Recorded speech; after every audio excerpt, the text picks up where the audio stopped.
అందుకని ఇంక నేను ఇప్పటిదాకా నేను పార్టీ పగ్గాలు పూర్తిగా ఎందుకు తీసుకోలేదంటే, నాకు అనుభవాలతో రాటు తేలిన సమూహం వచ్చేవరకు నేను వెయిట్ చేద్దాం. పుష్కర కాలం వెయిట్ చేశాను.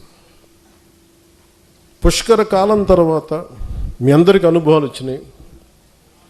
ఒక ఐడియాలజీ నమ్మితే దాన్ని ఎక్కడి దాకా పట్టుకురాగలం మీకు చేసి చూపించారు. ఇప్పటి నుంచి పార్టీకి సంబంధించిన కార్యాచరణ చాలా బలంగా ఉంటుంది. చాలా చాలా చాలా బలంగా ఉంటుంది. ఎందుకంటే నేను ఇంకా నాయకులు తప్పులు కానీ ఎవరైనా సరే నేను ఉపేక్షించాను. నేను పబ్లిక్గా చెప్పేస్తాను. ఎందుకంటే మీరు పబ్లిక్గా మీ ఇష్టాలకి మీరు మాట్లాడేస్తున్నప్పుడు నేను మిమ్మల్ని కూడా నుంచోబెట్టేస్తాను. కార్యకర్తల ముందు నుంచోబెట్టేస్తాను. ఒక కార్యకర్త తప్పు చేస్తే మిగతా కార్యకర్తలు కూడా దాన్ని కరెక్ట్ చేసుకోవాల్సిందే.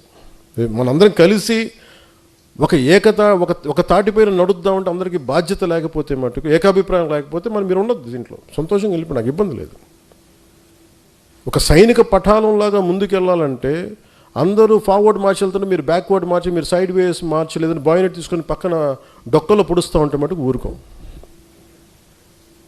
ఇక నేను చాలా చాలా నలిగి భరించి విసిగిపోయి ఉన్నాను. ఇక్కడ ఇట్స్ ఎనఫ్ అనిపించింది నాకు. మీరే అవాయిడ్ చేసి నా దాకా తీసుకురాకండి. నేను ఎందుకంటే మరి 12 ఎందుకు చెప్తున్నానంటే, మీ అందరికీ కూడా పక్క రాష్ట్రంలో ఒకరు విజయం సాధించగానే మొత్తం ఎంత కొట్టుకుపోయారు అందరూ. ఇలా చేస్తుండొచ్చు కదా, అలా చేస్తుండొచ్చు కదా అంటే, పోనీ ఇప్పుడు ఇస్తారా సపోర్ట్ నాకు? పోనీ నా పార్టీలు అందరూ మాట్లాడే వాళ్ళందరూ ఒకప్పుడు నా చుట్టూ తిరిగిన వాళ్ళే కదా, నాతో పాటు ఉన్నవాళ్ళే కదా. మరి ఎందుకు వెళ్ళిపోయారు? మీకే ఓపిక లేదు. ఒక పదవి రాలేదు, అసలు పదవి రాదు వస్తున్న ఒక అనుమానంతో గవర్నమెంట్ రాదని చెప్పి వెళ్ళిపోయారు అందరూ.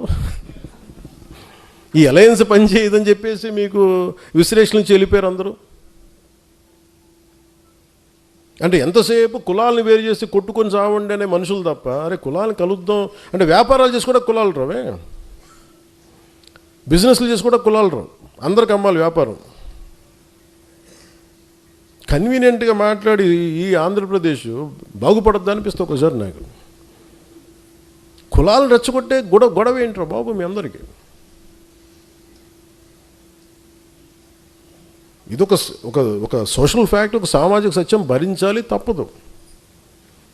సడన్గా విశ్లేషకుల గురించి ఏదో మాట్లాడుతుంటే ఆయనకు సంబంధించిన ఒక కులం ఒక లెటర్ హెడ్లుగా చూశాను నేను. నా దగ్గర పంపించారు, అసలు ఇలా ఇబ్బంది పడుతున్నారంటే నేను చెప్పాను, ఇందులో కులం ఎక్కడుందన్నాను, ప్రాంతం ఎక్కడుంది